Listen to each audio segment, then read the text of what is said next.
우리 한번 기도하도록 하겠습니다. 우리 언니의 민편으로 불러주시고 그 가정 가운데서 그리스도의 비밀을 발견하게 하신 하나님 아버지, 오늘을 생각할 때마다 감사를 드립니다. 이제 생각이 심히 인약하고 의지가 심히 인약한 자가 하나님의 말씀을 전합니다. 우리 성령께서 말씀 가운데 친히 역사하여 주시옵소서. 말씀을 전하는 자와 듣는 자가 모두 마음을 끌어올려 하나님 말씀에 주의하고자 합니다. 저희들에게 은혜를 내리워 주시옵소서. 감사한 예수님의 이름으로 기도합니다. 아멘. 아멘. 오후 시간 주시는 하나님의 말씀은 사도행전 2장 14절로 37절 말씀까지입니다. 사도행전을 읽을 때에 염두에 두면 좋을 몇 가지 맥락들이 있습니다. 비근하게는 베드로를 중심으로 예루살렘에서의 유대적 정황이 바울을 중심으로 탈 예루살렘에서의 세계 교회로 전환되는 과정을 살펴보는 것이 그 한 가지입니다. 또한 예루살렘에서 시작된 하나님의 말씀이 점점 더 흥황하여져서 확장되어 가는 공식을 찾아보는 것 또한 유익할 것 같습니다. 그리고 초기 순수했던 예루살렘 교회가 시간이 지날수록 그 사상과 신앙이 있어서 미묘하게 변질되어 가는 변화를 감지해가며 읽는 것 또한 흥미로울 것입니다. 마지막으로 사도행전에는 중요한 10편의 설교가 나오는데 그 설교를 중심으로 우리가 말씀을 주의해도 좋을 것 같습니다. 오늘 본문의 말씀은 그 10편의 설교 가운데 가장 먼저 등장하는 베드로의 설교입니다. 우리가 베드로의 설교의 교훈을 얻기 전에 우리 사도행전 1장부터 차근히 반추해 보면서 내용을 살펴보고자 합니다. 누가복음 1장 2절이 보도하듯이 처음부터 말씀의 목격자 되고 일꾼된 마태나 요한처럼 누가도 데오빌로를 포함한 자신의 교회 공동체를 위해서 지금까지 이루어진 사실을 저술하려고 붓을 들었습니다. 먼저 쓴 글 누가복음이죠. 누가복음에서 예수님의 탄생을 시작으로 해서 승천으로 가름했던 누가는 자신의 두 번째 책 사도행전에서 다시 승천을 시작으로 자신의 증언을 이어가고 있습니다.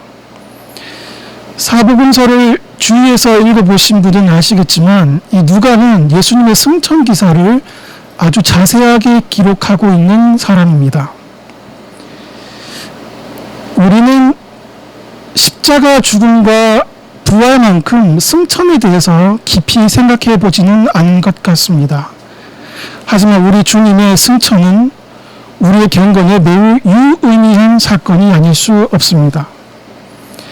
무엇보다 우리 주님께서 하늘에 올라가심으로 아담 이후 굳게 닫혔던 하늘문을 여시고 우리를 하나님과 화목하게 하셨습니다. 또 그 활짝 열린 하늘문을 통해서 하나님께서 우리에게 하늘의 신령한 은혜를 허락하시는 것이죠. 또한 승천하셔서 우리 주님 하늘 보좌 우편에 앉으심으로 말할 수 없는 탄식으로 우리를 위해 변호하시고 중보하십니다. 히브리서 7장 25절 말씀, 그러므로 자기를 힘입어 하나님께 나아가는 자들을 온전히 구원하실 수 있으니 이는 그가 항상 살아서 저희를 위하여 간구하시니라. 이렇게 승천은 십자가의 죽음과 부활만큼이나 우리의 믿음을 견고하게 하는 것입니다. 구주께서 승천하신 후에 제자들이 가장 먼저 한 일은 기도였습니다.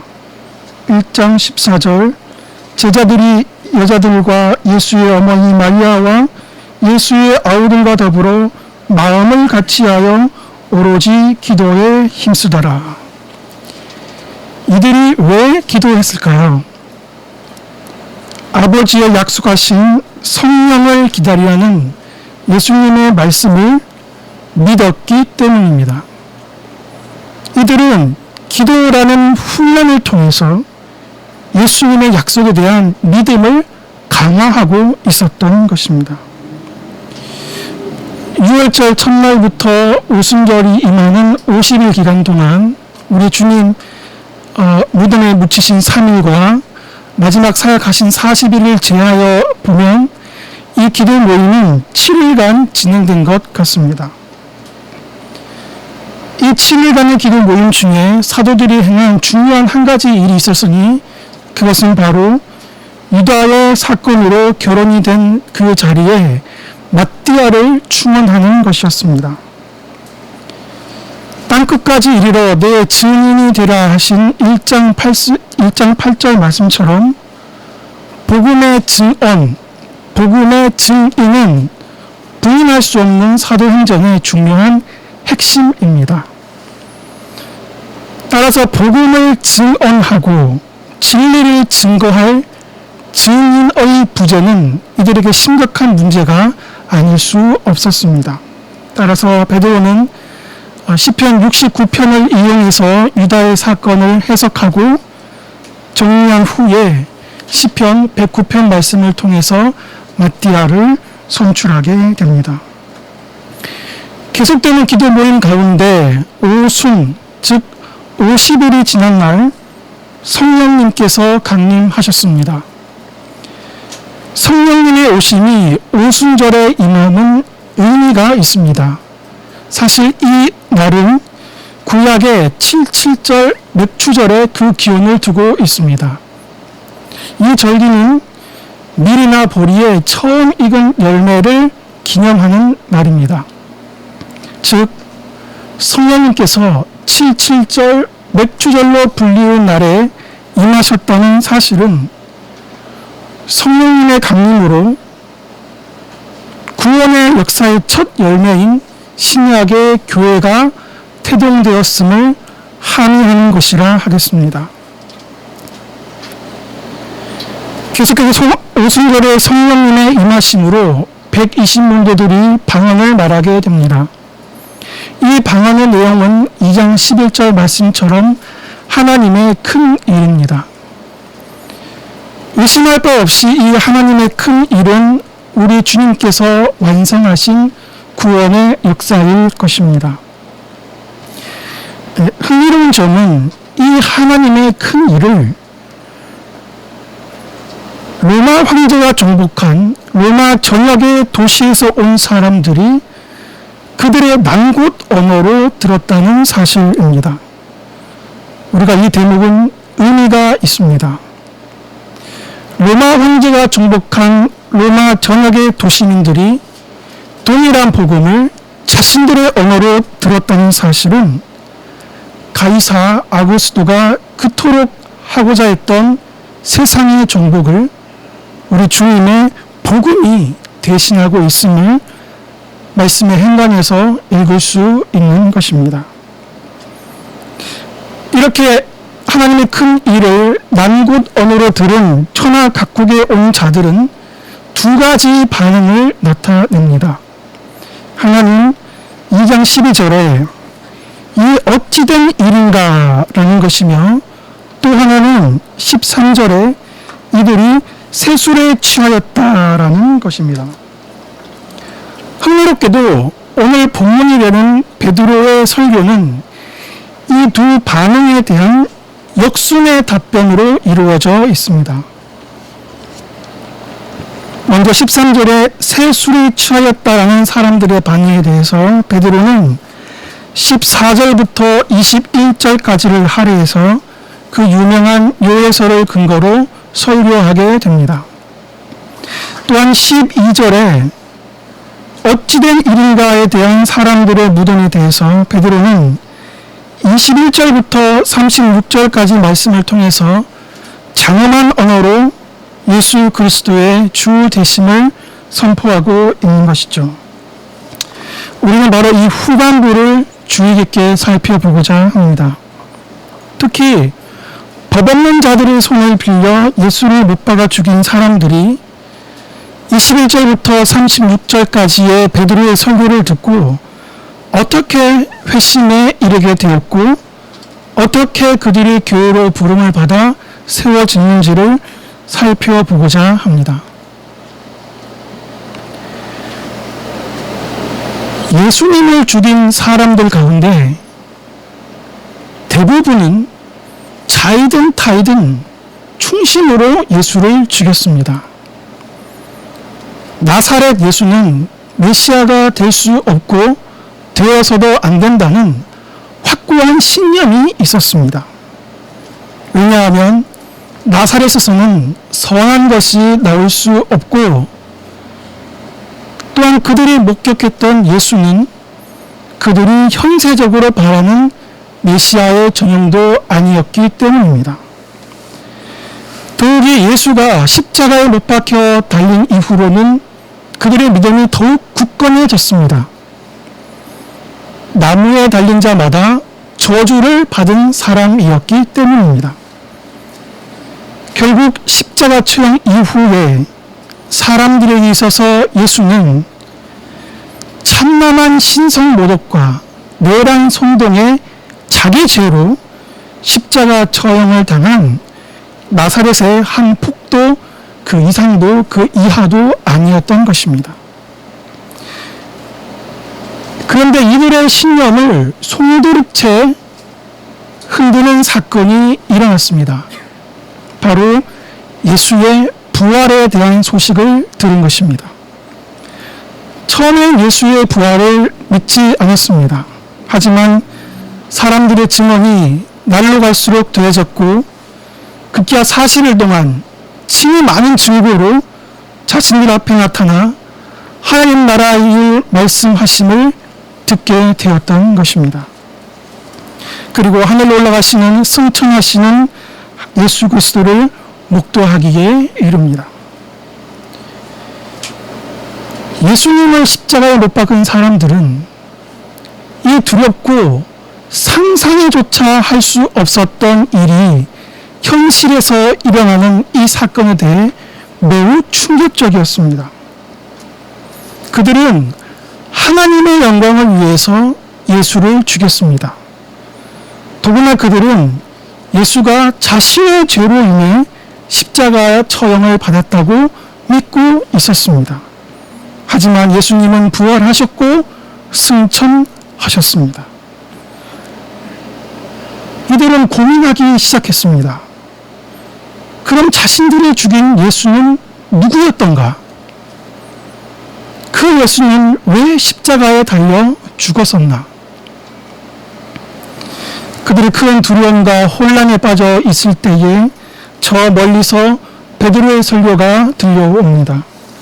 2장 23절 그가 하나님의 정하신 뜻과 미리 아신 대로 내어준 바 되었거늘. 그렇습니다.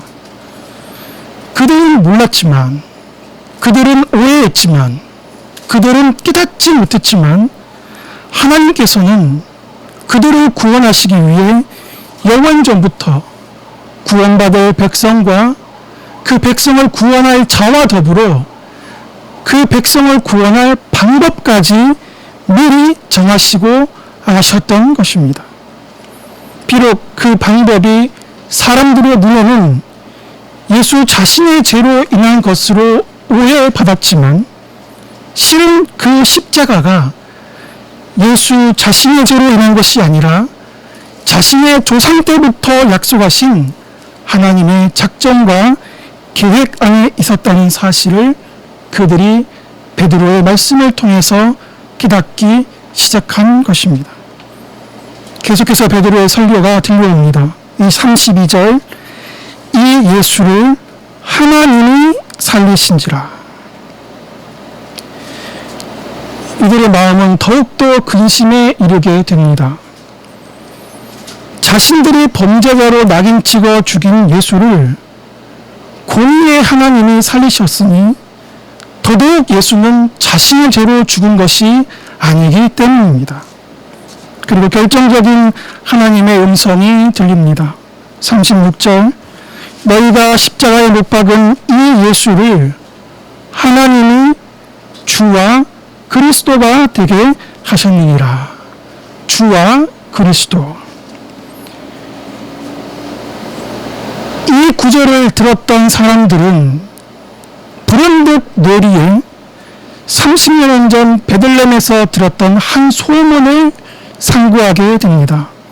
누가복음 2장 11절 말씀, 오늘날 다윗의 동리 너희를 위하여 구주가 나셨으니 곧 그리스도 주시니라. 그리스도 주시니라.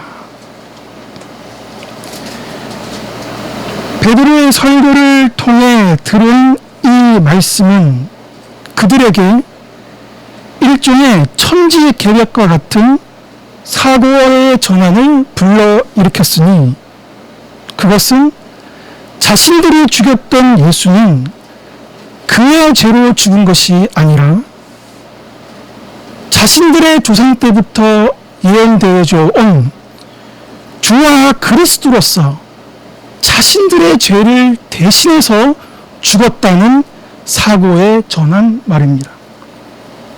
이제 모든 것이 이해되어졌습니다. 십자가는 그들이 예전에 생각했었던 저주의 십자가, 실패의 십자가가 아니라 그들을 구원하기 위해 달리신 영광의 십자가였던 것입니다. 나의 하나님, 어찌하여 나를 버리셨나이까라는 예수님의 절규는 참빛을 알아보지 못하고 어두운 가운데 서 있었던 자신들의 모습을 안타까워하는 하나님의 모습이란 사실을 이제서야 그들이 깨닫게 된 것입니다. 이 자각, 즉 예수님이 자신의 죄가 아닌 나의 죄로 인해 십자가에 못 박혔다는 진리의 각성과 이 예수를 내가 십자가에 못 박았으니 내가 어찌할꼬라는 진리의 적용이 역사상 신약의 교회를 태동하게 했던 것입니다. 아멘. 다시 말해 신약의 교회는 베드로의 설교, 즉 말씀과 진리 앞에서 자신을 꺾고 자신의 비참함과 자신의 악함과 연약함을 깨트려서 그리스도를 찾는 과정에서 태어난 것입니다. 사랑하는 성도 여러분, 성경이 가르치는 경건의 총체는 내려주신 말씀 앞에서 자신이 얼마나 악하고 약한지를 깨닫는 자기 깨어짐에 있습니다. 죄로 오염된 자신의 비참함을 은밀한 기도 가운데서 깨닫는 자만이 지고지순하게 주님을 찾을 수 있고 그 주님의 중보를 통해서 참된 예배를 올려드릴 수 있는 것입니다. 우리 인생의 신앙의 모든 넘어짐과 권태는 자신이 얼마나 무지하고 연약한지를 알지 못하는 인식의 부재로부터 출발하는 것입니다. 자신이 얼마나 의존적인 사람인지를 알지 못하기 때문에 그리스도를 영원히 찾을 이유도 없고 필요도 없으며 동시에 하나님께는 영광이 되고 내 자신에는 다함이 없는 기쁨과 희락이 되는 삶을 영위하지 못하는 것입니다. 여러분 어떻습니까? 저의 경험으로 비추어 봤을 때는 우리는 대체로 나는 평균 이상은 하는 사람이 아닌가 스스로 생각하는 경향이 있지 않을까 생각합니다. 높은 경건의 삶을 살았던 성경의 몇몇 인물이나 주위에 몇 분을 빼고 나면 그래도 나처럼 이 정도 알고 이 정도 살고 이 정도 행위는 나는 좀 그래도 아무래도 낫지 않나라는 생각 말입니다. 이런 생각을 오늘 베드로의 설교를 들었던 청중들도 하지 않았을까 생각됩니다. 그들은 아브라함의 후손들이었고 모세의 법을 담당했으며 무엇보다도 말씀을 먼저 받은 자라고 자부했기 때문입니다. 하지만 이들은 정작 자신의 조상 아브라함이 그토록 믿음으로 학수고대했던 예수 그리스도를, 모세의 법이 그렇게 명확하게 가르쳤던 예수 그리스도를, 자신이 먼저 받았던 말씀 그 자체이신 예수 그리스도를 눈앞에 두고도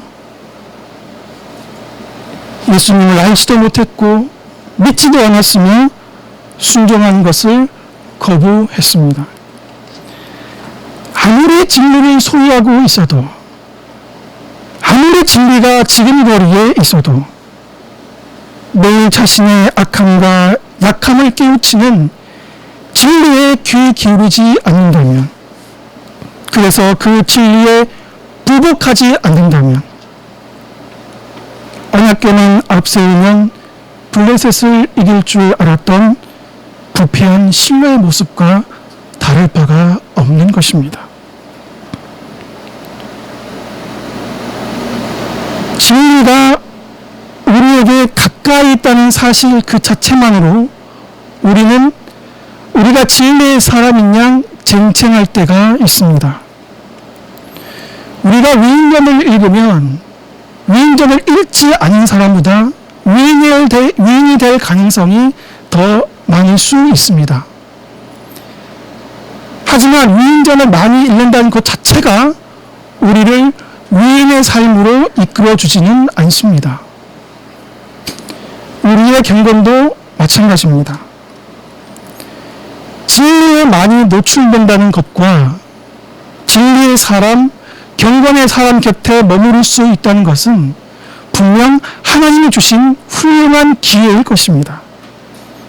하지만 그 자체가 우리를 진리의 사람, 경건의 사람으로 만들어주는 것은 아닌 것입니다.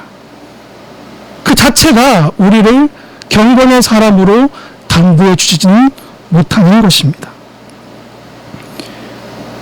우리의 깊은 곳에서 참으로 그 진리를 만나 그 진리를 깨닫고 그 진리 앞에 나를 꺾고 부복할 때에,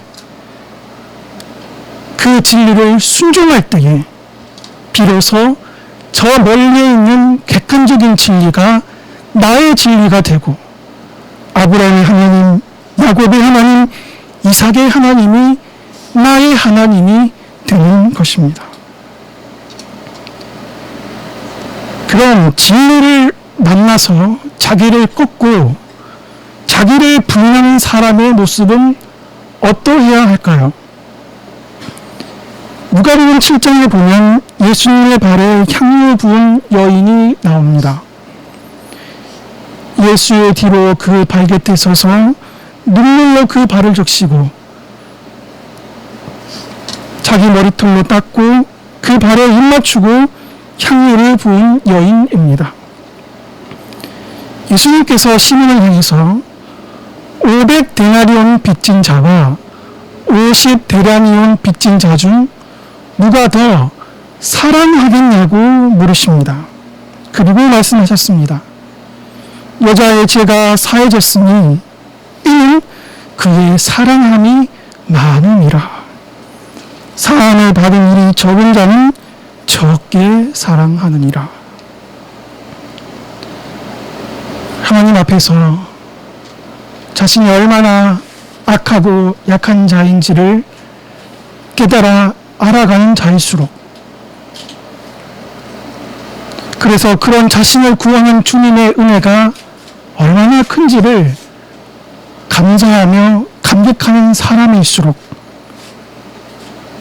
이 예수님의 모습처럼 더 잠잠히, 더 묵묵히 주님을 사랑하게 되는 것입니다. 너는 주님께 50데나리온 빚졌지만 나는 500데나리온 빚졌기 때문에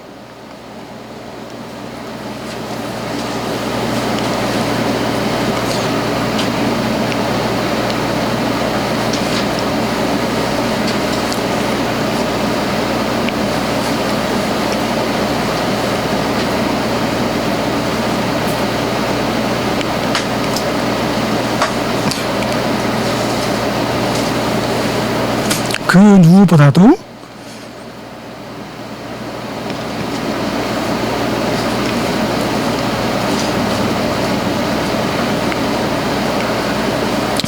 주님을 사랑할 수밖에 없고 주님을 더 열렬히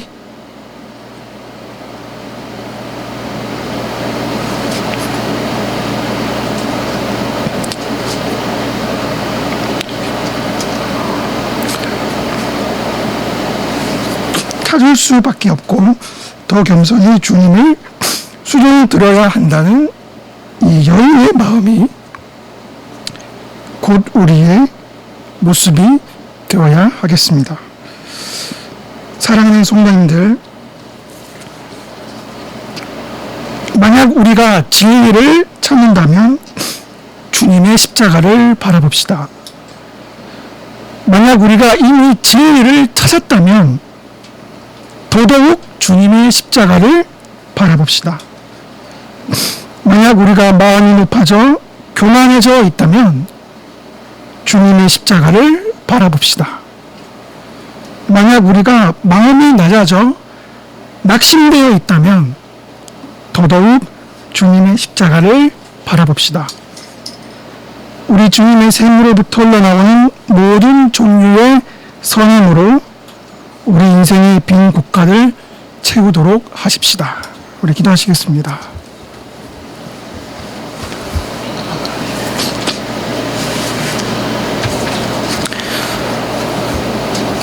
살아계신 하나님, 십자가에 나아갈수록 아들을 죽일까지 죄를 싫어하시는 하나님의 공의에 두려움과 떨림을 고백합니다. 시간이 지날수록, 세월이 흐를수록 우리 생각의 약함과 우리 의지의 연약함을 고백합니다. 하지만 우리가 아직 죄인 되었을 때에 그때 이미 우리를 사랑하신 그 주님의 사랑이, 두려움 가운데 내미시는 그 사랑이 우리를 이끄시니 이 여인처럼 주님께 눈물로 그 발을 적시며 주님을 사랑하는 마음으로 나아갑니다. 저희들을 긍휼히 여기시고 불쌍히 여겨 주시옵소서. 주께서 살찌고 피 흘리신 십자가의 지리교회를 주님께서 기억하시고 이 교회를 통해서 하나님의 뜻이 이 땅에 이루어지기를 간절히 소원합니다. 아낌없이 이 모신 모든 것보다 신실한 목회적 돌봄을 감당하시는 우리 상임 목사님 주께서 붙들어 주시고 악한 마귀 사람 틈타지 못하도록 주여 인도하여 주시옵소서. 감사하며 예수님의 이름으로 기도합니다. 아멘.